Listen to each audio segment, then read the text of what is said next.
Here is a critical point that is generally overlooked. The anti-Semitism of the Nazis had a great appeal already in the mid-1930s to many Arab nationalists and Islamic fundamentalists. From the mid-30s, from 1936 on, Hitler and his propaganda sections made a great effort to win over the Arab peoples of the Middle East. We see that the undisputed leader of the Palestinian Arab national movement of the 1920s, 1930s and 40s, Haj Amin al-Husseini, the Mufti of Jerusalem, was a fervent admirer of Adolf Hitler. The Mufti was one of the founders of the radical Islamic movement, and Hitler saw at once that this man not only could serve his purpose, but wanted to serve his purpose. There is a very important meeting between Hitler and the Mufti of Jerusalem on the 28th of November 1941, of which we have a full protocol. And what Hitler explains is that this is first and foremost a war of extermination against Jewry, and he tells him to lock this secret in his heart. He is revealing it to the Mufti. It's extraordinary he should choose the leader of the Palestinian Arab National Movement for this revelation, which is in an official German document. It seemed strange to us that a Mufti who was not a pure Aryan was being received by Hitler.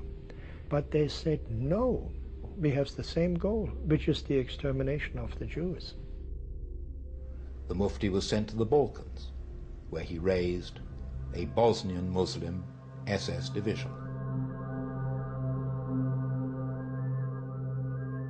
He had several SS divisions, the Handschar division, for example, where they had nominally Croatian officers, but the rank and file of the unit were entirely Muslim, Arab Muslims, and they were bringing them in from all over the world. I was utterly astonished that the Grand Mufti of Jerusalem had raised a Panzer division of Bosnian Muslims to fight along the Waffen SS.